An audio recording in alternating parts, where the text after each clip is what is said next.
감사합니다. 오늘도 귀한 은혜 찬양으로 우리가 말씀을 듣기 전에 마음을 열어주신 우리 할렐루야 찬양대에게 감사의 말씀을 드립니다. 외국인이면서요, 외국인인데 우리나라에서 그 나환자의 어머니라고 불리신 그 선교사님이 한 분이 있습니다. 이 서서평 선교사님이라는 분인데, 이분은 원래 이름이 이제 엘리자베스 요한나 셰핑이라는 분입니다. 독일 사람이에요. 독일 사람인데 우리나라에 와서 이름을 개명을 합니다. 서평이라는 이름의 뜻이 천천히 평온하게 이런 뜻이에요.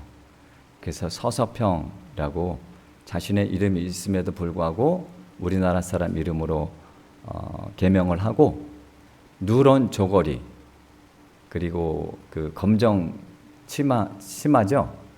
거기다 검정 고무신을 신고 김치와 된장국을 먹으면서 우리나라 사람이 되려고 부단히 노력했다고 합니다. 자, 그런데 이분이 어렸을 때 환경이 매우 어려워요. 3살 때 엄마가 혼자 미국으로 이민을 갑니다. 그래서 조부모님 밑에서 자라는데 9살 때 할머니께서 돌아가셔요. 그래서 주소 하나 달랑 들고 미국으로 엄마를 찾아갑니다. 그래서 그렇게 중고등학교를 나오고 간호학교를 들어가서 이 한국에 그 힘들고 어렵게 살아가는 사람들, 그리고 아픈데도 치료받지 못하는 사람들이 너무 많다는 그런 소식을 접하고 우리나라에 오기로 결심을 해서 그렇게 22년 동안 한국에서 선교사 활동을 하십니다. 이제 간호 선교사로 들어오셨는데 이분이 미혼모, 또 고아, 그리고 노숙자들 이들을 위해서 섬기셨고, 자신이 월급이 있을 거 아니에요? 월급을 거의가 다 그냥, 어떤 역사학자가 비교를 들었는데 3만 원을 월급을 받으면 그 중에 자신을 위해서 1,000원만 쓰고 나머지는 다 다른 어려운 사람들을 위해서 썼다고 해요. 그래서 이분은 돌아가실 때까지 혼자 사셨습니다. 독신으로 사셨는데 입양한 애가 14명 입양을 했고요. 그리고 혼자 사는 그런 과부들 38명하고 같이 살았다고 합니다. 이 선교사님이 1934년 54세 나이로 소천하시게 되는데, 왜 죽었는지 사인이 뭐냐면 영양실조입니다. 자신은 제대로 먹지 못하고 그렇게 다 다른 사람들을 위해서 그렇게 사니까 자신이 영양실조에 걸린 것도 몰랐던 거예요. 이 선교사님은 그리고 죽어서 자기 장기도 의학 연구로 내놓으셨다고 합니다. 남긴 유품을 보니까 담요 반쪽. 담요가 왜 반쪽이냐면 그 이불이 없는 사람에게 그 담요 반쪽을 찢어주셨대요. 그리고 동전 7개, 그리고 강냉이 가루 한 2옵 정도, 그게 이분이 남긴 유산입니다. 자신을 돌보지 않고 죽기까지 섬김의 삶을 살아간 이 선교사님을 보면 예수님이 떠오르는 것 같아요. 자, 그러면 우리도 주님의 제자로 또 하나님의 자녀로 살아가고 있지 않습니까? 그러면 우리의 삶을 통해 이 세상이 누구를 떠올릴 수 있어야 합니까? 예수님을 떠올릴 수 있어야겠죠. 그렇게 그리스도인 한 사람 한 사람이 주님을 닮은 삶, 그리고 이 선교사의 삶을 살아간다면 그곳이 바로 천국이 될 겁니다. 자, 마태복음 13장은 이 천국에 대한 비유의 말씀, 7가지 비유의 말씀이 있어요. 자, 그래서 마태복음 13장을 천국장이라고도 합니다. 우리가 먹는 청국장이 아니라 천국장. 자, 그 시작이 이렇게 되죠. 13장 1절을 보면 예수님이 이제 바닷가에 앉아서 그곳에 모인 무리들에게 이제 비유로 말씀하시는 거예요. 어떤 사람이 씨를 뿌렸는데 밭에 가서 씨를 뿌렸는데 그 중에 하나는 길가에 뿌려져서 새들이 와서 먹었다. 그리고 또 한 씨는 돌밭에 뿌려졌는데 흙이 얇아서 뿌리를 내리지 못하고 햇빛에 다 타버렸다. 그리고 세 번째는 가시떨기에 뿌려졌는데 그 많은 가시들로 인해서 자라지 못했다. 그리고 나머지는 좋은 땅에 뿌려진 씨는 많은 열매를 맺었다는 말씀입니다. 자, 우리나라도 그렇지만 유대 당시 1세기 당시는 농경사회였어요. 그래서 이 사람들이 예수님의 이 비유의 말씀을 듣고 무슨 말씀인지는 알아듣겠죠. 농부가 씨를 뿌리는 거, 그리고 어디에 뿌려야 많은 열매를 맺을 수 있는지는 다 알아들었을 겁니다. 자, 그런데 왜 이 말씀을 하셨느냐, 왜 이 비유를 말씀하셨느냐는 것은 이해하기가 쉽지가 않다는 거죠.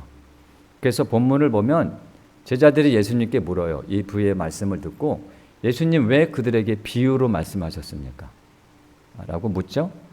이 마가복음하고 누가복음에도 똑같은 내용이 있는데 거기서 뭐라고 이 제자들이 묻냐면, 주님, 좀 전에 사람들한테 비유로 말씀하신 게 무슨 뜻입니까?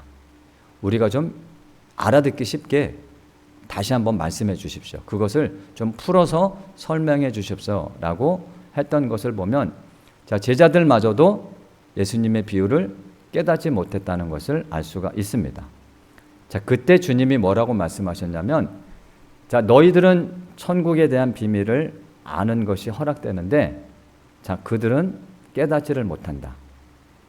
들어도 알지를 못하고 봐도 알지를 못한다라는 말씀을 하시죠. 자, 그리고 이 모든 것이 이사야서의 예언이 그대로 이루어지라는 말씀이라고 하시는데, 그게 오늘 본문 14절로 15절 말씀입니다. 본문 14절 15절 보니까 이사야의 예언이 그들에게 이루어졌으니 일렀으되 너희가 듣기는 들어도 깨닫지 못할 것이요 보기는 보아도 알지 못하리라. 이 백성들이 마음이 완악하여져서 그 귀는 듣기에 둔하고 눈은 감았으니 이는 눈으로 보고 귀로 듣고 마음으로 깨달아 돌이켜 내게 고침을 받을까 두려워함이라 하였느니라 라고 말씀하시죠. 자, 이스라엘 백성들이 마음이 완악해져서 하나님의 말씀을 아무리 듣고 봐도 깨닫지 못한다는 거예요. 자, 근데 더 큰 문제는 뭐냐면 15절에 있는 뒷부분의 말씀입니다. 자, 이는 눈으로 보고 귀로 듣고 마음으로 깨달아 돌이켜 내게 고침을 받을까 두렵다라는 말씀이 있어요. 자, 여기서 두렵다고 하시는 분이 누굽니까? 여기서 두렵다고 하시는 분은 하나님입니다. 하나님. 자, 이 말씀만 보면 이해가 되지 않죠. 사랑의 하나님께서 그들의 백성이 돌이켜서 하나님께 돌아오는 것이 돌아올까 봐 하나님께서 그게 두렵다고 말씀하신 거예요. 자, 어떻게 하나님께서 그렇게 하실 수 있느냐라는 의문을 가질 수 있는 부분이죠.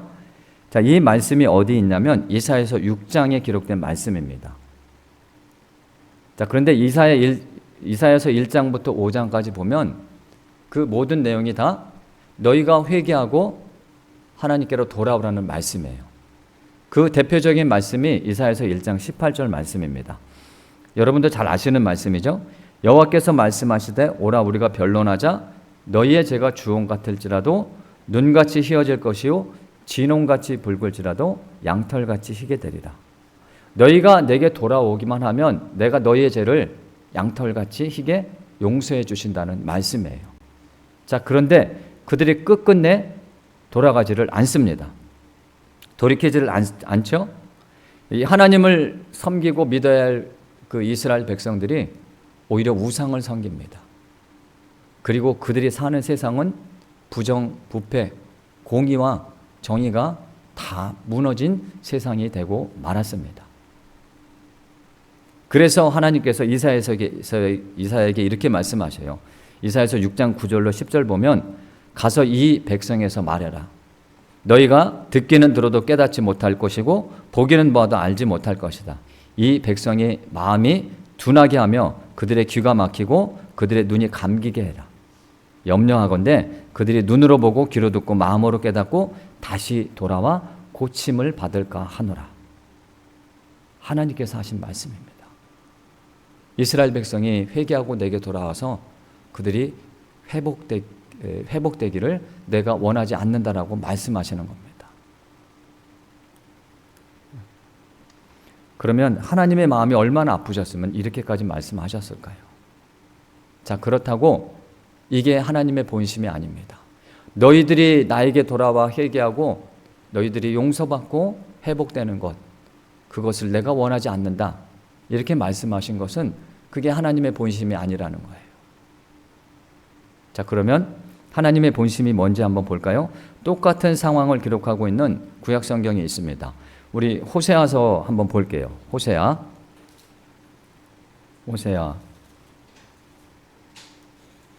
구약 성경 1266쪽입니다. 호세아서 11장. 자, 하나님의 본심이 뭔지 그렇게 말씀하셨음에도 불구하고 그들을 향한 하나님의 본심이 뭔지 한번 찾아보겠습니다. 1266쪽 구약 성경 호세아서 11장. 자, 1절 2절을 제가 읽어보겠습니다. 이스라엘이 어렸을 때에 내가 사랑하여 내 아들을 애굽에서 불러냈다. 선지자들이 그들을 부를수록 그들은 점점 멀리하고 바알들에게 제사하며 아우르세겐 우상 앞에서 분향하였다. 자, 하나님이 그들을 사랑하셔서 애굽에서 구원해 내셨죠. 애굽에서 구원해 내시고 많은 선지자를 보내십니다. 근데 그렇게 해서 그들이 살만하니까 어떻게 합니까? 하나님을 점점 멀리하죠. 오히려 바알신, 이 세상이 섬기는 바알신은 풍요의 신입니다. 풍요. 잘 먹고 잘 살게 한다는 그런 신이에요. 바알신을 오히려 섬깁니다. 그들이 만든 우상 앞에서 예배를 드리죠.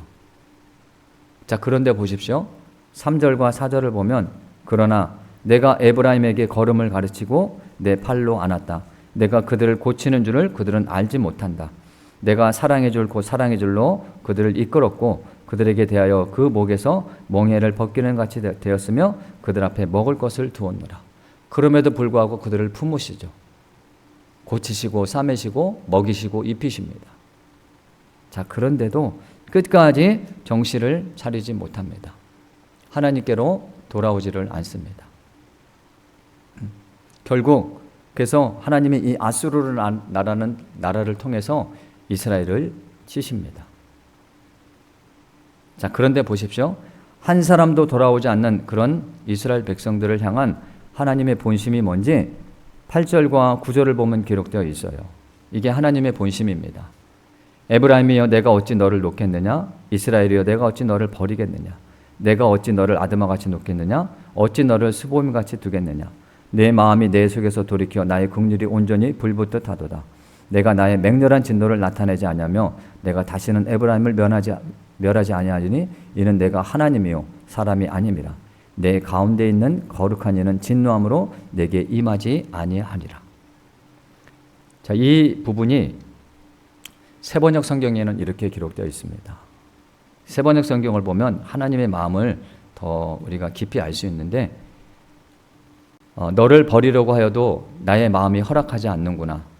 너를 불쌍히 여기는 애정이 나의 속에서 불길처럼 강하게 치솟아 오르는구나. 아무리 화가 나도 화나는 대로 할 수 없구나. 이게 하나님의 본심입니다. 하나님을 버리고 떠난 그들에게 아무리 화가 나도요, 화난 대로 하실 수 없다는 거예요. 그래서 그들을 다시 보듬어 주십니다. 이게 하나님의 본심이라는 거죠. 자, 이렇게 하나님의 본심을 모르고 끝까지 하나님의 말씀을 거부하는 자가 길가에 뿌려진 자입니다. 죄로 인해서 그 마음이 완악해져서 하나님의 말씀을 거부해요. 하나님의 말씀이 인도하는 삶을 살아가야 되는데 세상을 쫓아가니까 사탄이 그 사람의 삶을 인도합니다. 자, 그러면 그런 삶에 그런 그 길가에 뿌려진 자의 삶을 사는 사람이 얼마나 무서운지 로마서 1장에 이렇게 기록되어 있어요. 그들을 향한 하나님의 그들에게 어떻게 하시는지 로마서 1장 24절부터 보면 그들을 마음의 정욕대로 더러움에 그냥 내버려 두시고요. 그들을 부끄러운 욕심에 그냥 내버려 두십니다. 그리고 그들이 상실한 마음대로 살아가도록 그냥 내버려 두셔요. 그래서 어떤 죄를 짓든지 하나님께서 상관하지 않으신다는 겁니다. 자, 이런 자들이 바로 길가에 뿌려진 자입니다. 자, 그러면 돌밭에 뿌려진 사람은 어떤 사람입니까? 하나님의 말씀을 듣고 즉시 기쁘게 받아들이기는 해요. 받아들이기는 하는데 믿음의 뿌리가 없어요. 그러니까 조금만 어려움이 닥쳐오면 결국에는 열매를 맺지 못하게 됩니다. 자, 예수님은 하나님 나라의 백성의 삶에 대해서 산상수훈에서 너희가 나로 말미암아 박해와 핍박을 받을 것이다 라고 말씀하셨어요.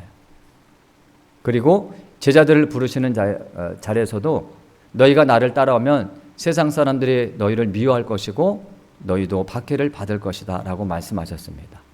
자, 그러면 예수를 믿는 자에게 박해는 피할 수 없는 길입니다. 선택이 아니라 필수예요. 그런데 조금만 어려움이 닥치게 되면 그 어려움에 그 믿음이 무너지고 만다는 겁니다. 자, 가시떨기에 뿌려졌다는 것은 이들도 말씀은 듣죠. 그런데 이 세상의 염려 또 재물의 유혹에 막혀서 결실하지 못하기는 똑같습니다.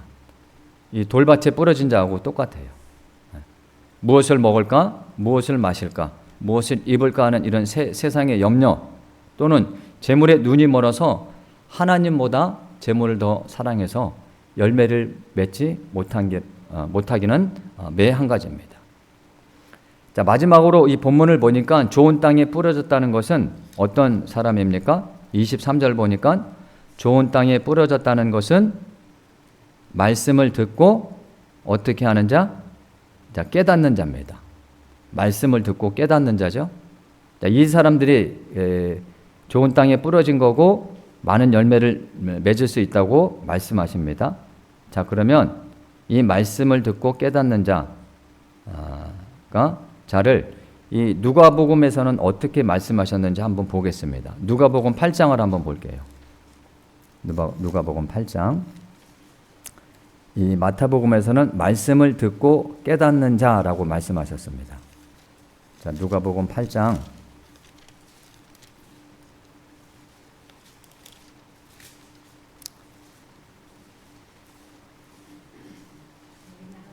15절을 읽어볼게요. 15절 말씀. 누가복음 8장 15절 말씀. 시작. 좋은 땅에 있다는 것은 착하고 좋은 마음으로 말씀을 듣고 지켜 인내로 결실하는 자니라. 자, 좋은 땅에 뿌려진 자는 어떤 사람입니까? 말씀을 듣고 어떻게 한다고요? 말씀을 듣고 지키는 사람입니다. 그러면 결론적으로 말씀을 듣고 깨달아서 깨달은 그 말씀대로 살아가는 사람이 좋은 땅에 뿌려진 자라는 거예요. 듣는 것에 멈추지 않고요. 들은 그 말씀대로 살아가야 한다는 말씀입니다. 산상수훈의 결론 부분에서 예수님이 그 결론을 이렇게 말씀하셨어요. 나더러 주여 주여 하는 자마다 천국에 들어갈 것이 아니요 다만 하늘에 계신 내 아버지의 뜻대로 행하는 자라야 들어가리라. 천국은 누가 들어간다고요? 하나님의 말씀대로 행하는 자입니다. 하나님 말씀대로 사는 자. 그러면 이 산상수훈 안에서 하나님의 뜻이 무엇인지 보면 첫 번째 산상수훈 5장에서 말씀하셨던 그 팔복의 삶을 사는 겁니다. 심령이 가난한 자로, 애통하는 자로, 온유한 자로, 의에 줄이고 목마른 자로, 또한 긍휼히 여기는 자로, 마음이 청결한 자로, 화평한 자로, 또한 의를 위하여 박해를 받는 자로 살아가는 겁니다. 좋은 땅이라는 것은 바로 이런 팔복의 말씀이 이 가슴 깊이 새겨진 것이고요.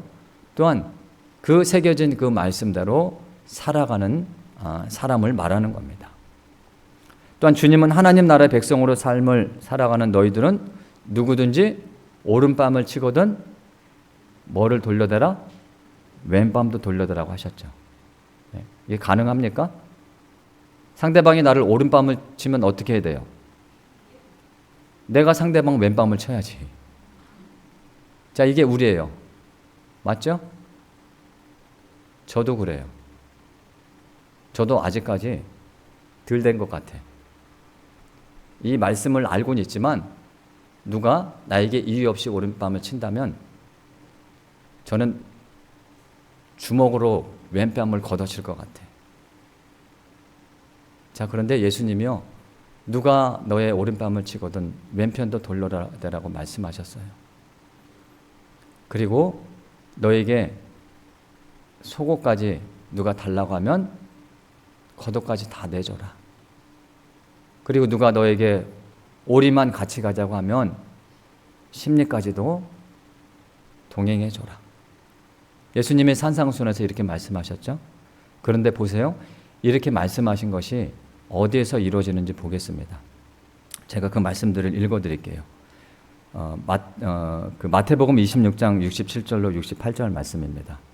이에 예수의 얼굴에 침뱉으며 주먹으로 치고 어떤 사람은 손바닥으로 때리며 이르되 그리스도야 우리에게 선지자 노릇을 하라. 너를 친 자가 누구냐 하더라.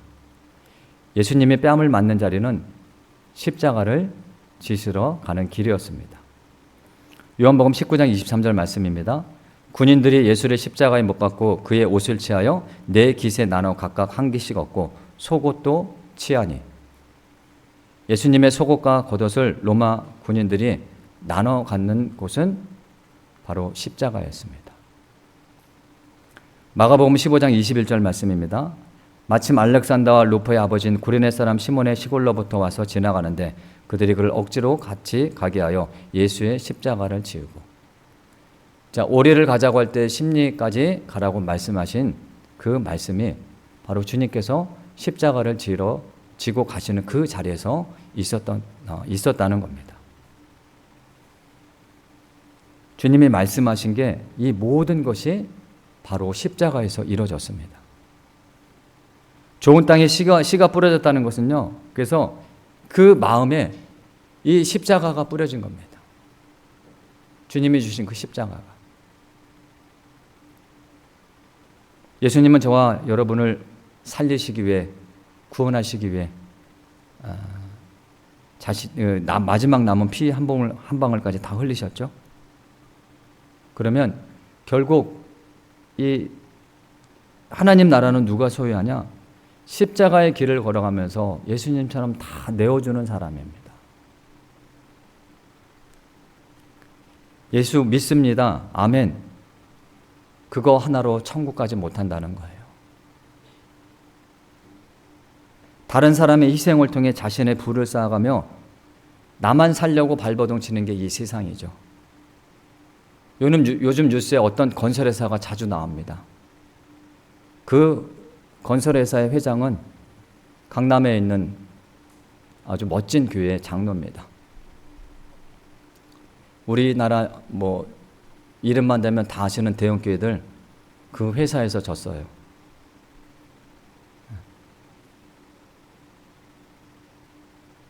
근데 그런 사람이 권력과 손을 잡아 자신의 뜻을 이루려고 하다가 지금 망해가고 있는 모습을 우리는 보고 있습니다. 장로면 뭐합니까? 그딴 식으로 사는데. 여러분 예수 믿는다고 다 천국 간다고 착각하지 마십시오. 예수님 분명히 말씀하셨어요. 하늘에 계신 내 아버지 뜻대로 행하는 자만 천국 갈 수 있다고 말씀하셨습니다. 번듯하게 교회 안에서는 장로인데 세상에 나가서는 예수 믿지 않는 사람보다 더 개차반으로 살아간다면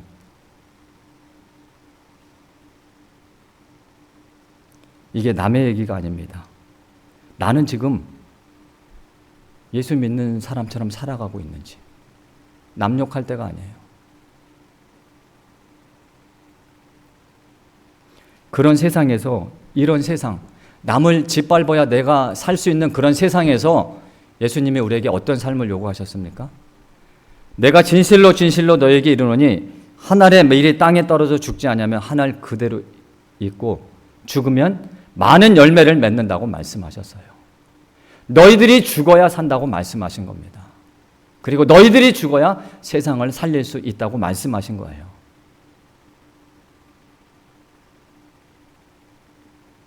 서서평 선교사님의 삶을 보십시오. 그녀는 하늘의 미랄이었습니다. 예수님처럼 다 내어주는 삶이었죠. 천국의 삶을 사는 자는 자신을 희생해서 모든 걸 나누고 베풀 수 있어야 합니다. 어떤 부자 청년이 예수님을 찾아오죠. 그 영생에 대해서 내가 어떻게 영생을 얻을 수 있겠습니까? 라고 묻습니다. 그래서 예수님이 십계명의 말씀을 하시면서 살인하지 마라, 간음하지 마라, 도둑질하지 마라, 거짓 증언하지 마라, 내 부모를 공경해라, 그리고 내 이웃을 내 자신과 같이 사랑해라. 자, 그렇게 살면 된다라고 말씀하시니까 이 청년이 뭐라고 하냐면 그건 제가 어릴 때부터 잘 지켰던 말씀입니다. 자, 그런데 뭐가 더 부족합니까? 라고 묻죠. 그러니까 그때 예수님이 뭐라고 말씀하시냐면 그러면 네가 가지고 있는 소유를 다 팔아서 가난한 사람들에게 나눠주고 너는 나를 따라라. 자, 그런데 이 사람이 어떻게 했습니까? 성경에 보니까 이 사람이 재물이 너무 많아서 근심하는 마음을 품고 예수님 곁을 떠나갔다라고 기록되어 있습니다. 그리고 그 청년이 떠나가자 예수님이 제자들에게 이렇게 말씀하시죠. 부자가 천국 들어가는 것은 낙타가 바늘기로 들어가는 것보다 더 어렵다 쉽다? 자, 그러니까 제자들이 놀래죠. 자, 그러면 예수님 누가 구원받고 누가 천국 갑니까? 그때 주님이 뭐라고 말씀하셨냐면 이 마가복음 19장 26절 보면 사람으로는 할 수 없으나 하나님으로서는 다 하실 수 있느니라. 누가 하신다고요? 하나님께서 하신다는 겁니다. 우리의 마음밭에 하나님의 말씀을 심고 살아가는 게 때로는 버겁고 힘들 때가 있죠. 저도 그렇습니다. 주님이 걸어가신 길을 따라간다는 것 만만치 않습니다.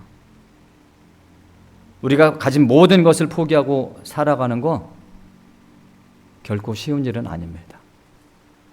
하지만 우리가 그렇게 살아갈 수 있도록 마음만 가진다면 하나님께서 우리를 붙드시고 그런 삶을 살아갈 수 있도록 도와주신다는 겁니다.